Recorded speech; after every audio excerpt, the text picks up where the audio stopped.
बघा बाहेरपर्यंत फिलिंग व्यवस्थित फिलिंग बनवून झाली आहे. आणि हाय हॅलो नमस्कार, welcome back to my channel. तर माझं नाव दिशा आहे आणि स्वागत आहे तुमचं माझ्या चॅनलवरती. तर आज मी तुमच्यासोबत शेअर करणार आहे पनीर पराठ्याची रेसिपी. तर पनीर पराठा बनवायला खूप जास्त सोपा आहे आणि तितकाच जास्त फ्लेवरफुल आणि टेस्टी लागतो. तर काही लोक पनीर पराठा म्हटलं की ना असे खडे मसाले घेऊन त्याला रोस्ट वगैरे करून त्याची घरामध्येच एक छान पावडर क्रिएट करतात, मसाला क्रिएट करतात. पण मी असं काहीही करणार नाही. मी घरामध्ये जे आपलं मोजके साहित्य इन्ग्रेडियंट्स असतात त्यात ही रेसिपी बनवून तयार करणार आहे. पण ती तितकीच जास्त फ्लेवरफुल आणि स्वादिष्ट लागेल ह्याची गॅरंटी मी तुम्हाला देऊ शकते. तर अगदी झटपट बनणारी अशी ही रेसिपी आहे. लिटरली तुम्ही 10 ते 15 मिनिटांमध्ये ही रेसिपी बनवून तयार करता. हा पनीर पराठा तुम्ही सकाळी नाश्त्यासाठी बनवू शकता, डब्यालाही देऊ शकता. त्याचसोबत जर संध्याकाळची आपली छोटी भूक असते तेव्हा खाऊ शकता, डिनरसाठी खाऊ शकता, लंचसाठी खाऊ शकता. तर इतकी जास्त ती बनवायला सोपी आणि टेस्टी आणि फुल फिलिंग अशी ही रेसिपी आहे. तर हे पनीर पराठे बनवण्यासाठी मेजर 3 स्टेप्स असतात. म्हणजे पहिलं आपण ह्याचं पीठ रेडी करतो, पीठ मळून घेतो. त्यानंतर सेकंड आपण त्याची फिलिंग रेडी करतो आणि थर्ड म्हणजे आपण ते पराठे स्टफ करून मस्त लाटून शेकून घेतो. तर हे पराठे खूप जास्त खमंग खुसखुशीत असे लागतात. तर हे पराठे तुम्ही दही, लोणचं किंवा केचपसोबत सर्व करू शकता. तर तुम्हालाही असे मस्त खमंग खुसखुशीत अगदी 10 मिनिटात बनणारे पनीर पराठे खायचे असतील तर हा व्हिडिओ शेवटपर्यंत पाहते. पनीर पराठे बनवण्यासाठी सगळ्यात आधी मी इथे पीठ मळतीये. तर पीठ मळण्यासाठी मी इथं घेतलंय 1 बोल गव्हाचं पीठ. तर काही लोक ह्यामध्ये मैद्याचं पीठही ॲड करतात. तुम्हाला हवं तर तुम्ही ॲड करू शकता, मी नाही करते. मी फक्त गव्हाचं पीठ घेतलंय. त्याचसोबत मी इथं घेतलंय चवीनुसार मीठ आणि लागेल तसं तेल. तर हे पराठ्याचं पीठ जितकं शक्य होईल तितकं मऊ मळायचं आहे. म्हणजे जास्त घट्ट नाही मळायचं आहे. जितकं शक्य होईल तितकं सैल झालं पाहिजे हे पीठ. त्यानेच हे पराठे छान मऊ होतात, फुटत नाहीत. आता मी यात ॲड करते चवीनुसार मीठ. मिक्स करायचं ह्याला व्यवस्थित आणि लागेल तसं थोडंसं पाणी ॲड करून हे छान पीठ मळून घ्यायचं आहे.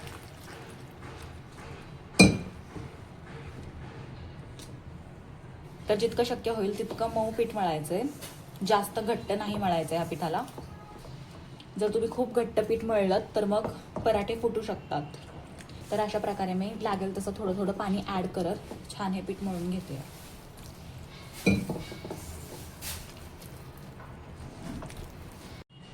तर इथे बघू शकता तुम्ही मी किती सैल पीठ मळलंय, जास्त घट्ट नाही मळलंय.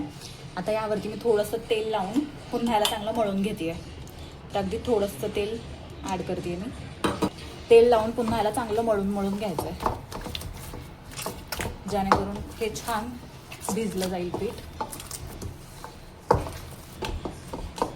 तर इथे बघा अगदी परफेक्ट पीठ मळलं गेलं आहे. असंच पीठ मळलं गेलं पाहिजे, तरच आपले पराठे मस्त असे सॉफ्ट होतात आणि व्यवस्थित फुगले जातात आणि ते फुटतही नाहीत. आता मी याला झाकून छान रेस्टवरती ठेवते साधारणतः 15 ते 20 मिनिटांसाठी. इथे मी या पनीर पराठ्यासाठी लागणारं सारण किंवा फिलिंग बनवते. तर इतकं साहित्य लागणार आहे आपल्याला ह्या पनीर पराठ्याचं सारण बनवण्यासाठी. तर सगळ्यात आधी ऑफकोर्स पनीर घेतलं आहे मी, बारीक चिरून घेतलेला कांदा घेतला आहे, काळी मिरी पूड घेतली आहे, मीठ घेतलं आहे, बारीक चिरून घेतलेली कोथिंबीर घेतली आहे, बारीक चिरून घेतलेल्या हिरव्या मिरच्या घेतल्या आहेत, लाल मिरची पावडर घेतली आहे, धना पावडर घेतली आणि गरम मसाला घेतला आहे. तर इतकं साहित्य लागणार आहे आपल्याला ह्या सारण बनवण्यासाठी.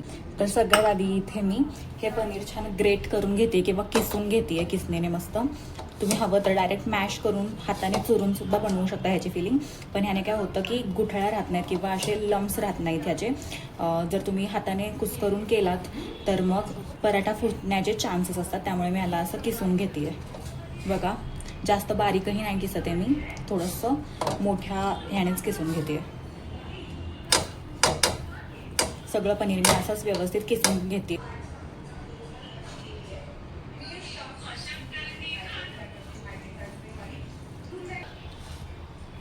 तर इथे बघा व्यवस्थित माझं सगळं पनीर किसून झालंय.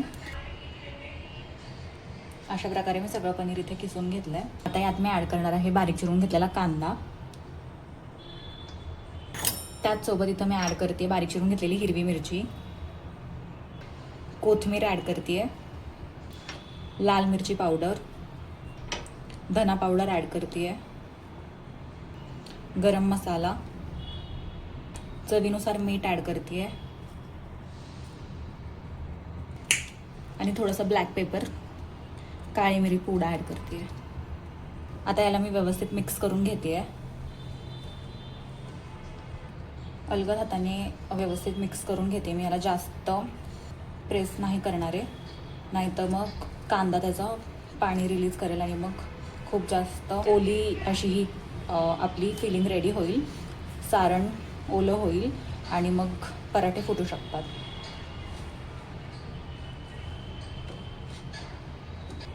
तर इथे बघा व्यवस्थित ही फिलिंग बनवून झाली आहे आणि ड्राय आहे, कोरडी आहे ही फिलिंग. अजिबात अशी ओली झालेली नाही आहे किंवा पाणी सुटलेलं नाही आहे याला.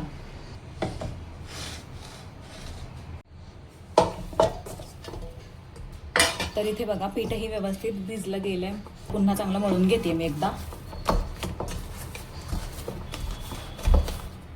तर तुम्ही इथे बघू शकता इतकं सैल आणि सॉफ्ट असं हे पीठ हवं आहे, तरच आपले पराठे असे मस्त मऊ होतील आणि फुटणार नाहीत.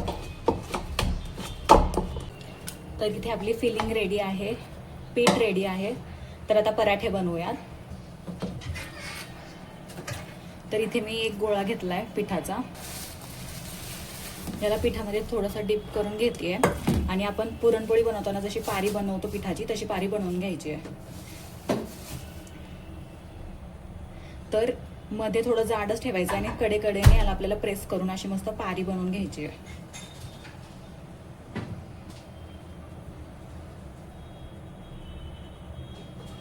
जर तुम्ही मध्ये खूप जास्त पातळ ठेवलं तर मग पराठे फुटू शकतात.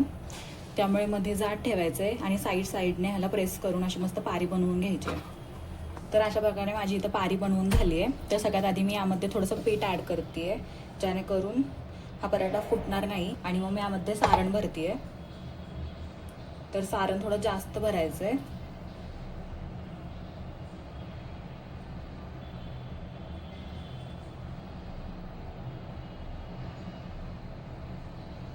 तुम्ही बघू शकता मी पिठापेक्षा जास्त सारण भरलंय. वरून पुन्हा थोडंसं पीठ ॲड करते या सारणाच्या आणि मग मस्त ह्याला सील करून घेते.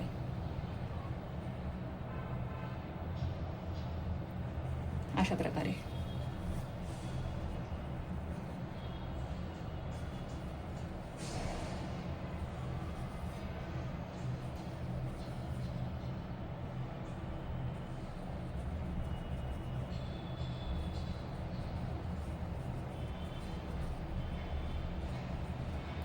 एक्स्ट्रा पीठ आलेलं काढून टाकायचं आणि इथे प्रॉपर लॉक करायचं, सील करायचं, जेणेकरून ही स्टफिंग बाहेर नाही निघणार आणि पराठा फुटणार नाही. अशा प्रकारे आता मी याला हलक्या हाताने थोडंसं दाबून सगळीकडे फिलिंग पसरवून घेते आणि थोडंसं पीठ लावून ह्याला व्यवस्थित लाटून घेते. ह्याला हलक्या हाताने असं प्रेस केलं की फिलिंग कडेपर्यंत जाते, त्यामुळे हलक्या हाताने ह्याला प्रेस करून घ्यायचं आहे आणि कडेला लाटून घेते मी. अजिबात मध्ये हात नाही लावायचा आहे, कडेने व्यवस्थित ह्याला लाटून घ्यायचं आहे.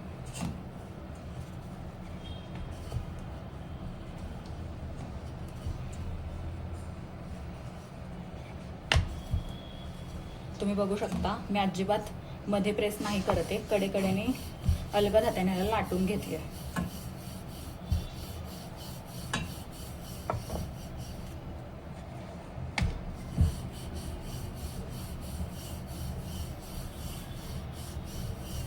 बघा स्टफिंग जास्त भरली आहे मी, त्यामुळे बाहेरपर्यंत आपल्याला दिसू शकते स्टफिंग.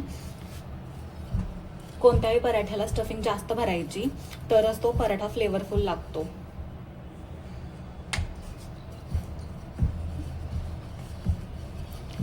मी जास्तही पातळ नाही लाटते हा पराठा, थोडासा थिकच ठेवते. पराठा जास्त पातळ नसतो, त्यामुळे तुम्ही बघू शकता ह्याची थिकनेस. इतका जाड किंवा थिक ठेवलाय मी हा पराठा, जास्त पातळ नाही लाटलाय. एकीकडे तवाही तापत ठेवलेला मी. तर इथे बघा तवा व्यवस्थित तापला गेलाय. यात मी ॲड करते थोडंसं तेल आणि मग यावर मी ॲड करणार आहे पराठा. तुम्ही बघू शकता अगदी बाहेरपर्यंत ह्याची स्टफिंग दिसते आपल्याला. आणि मी गॅसची फ्लेम मीडियम टू स्लो ठेवली आहे. स्लो टू मीडियम फ्लेमवरती त्याला व्यवस्थित आलटून पालटून खरपूस असं भाजून घ्यायचं आहे. थोडंसं तेल ॲड करते आणखी. तुम्ही तेल तूप काहीही यूज करू शकता. आता मी याला थोडा वेळ असं शेकते. वर थोडे बबल्स दिसू लागले की मग ह्याला फ्लिप करायचं. तर इथे बघा या पराठ्यावरती थोडेसे बबल्स येऊ लागलेत. आता मी याला फ्लिप करते. बघा काय खरपूस असा मस्त रंग दिसतोय. व्यवस्थित भाजला गेला हा पराठा. वरून पुन्हा थोडंसं तेल लावते आणि दुसऱ्या साईडनी याला व्यवस्थित असंच भाजून घेते.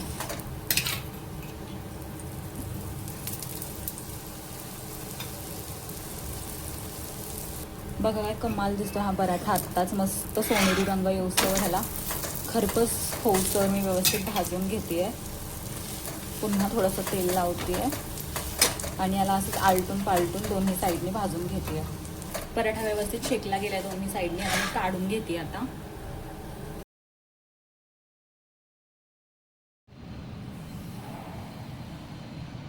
बघू शकता तुम्ही काय खमंग खुसखुशीत दिसत आहेत हे पराठे. मस्त सोनेरी रंग आला आणि शेवटपर्यंत काठोकाठ फिलिंग गेली या पराठ्यांची.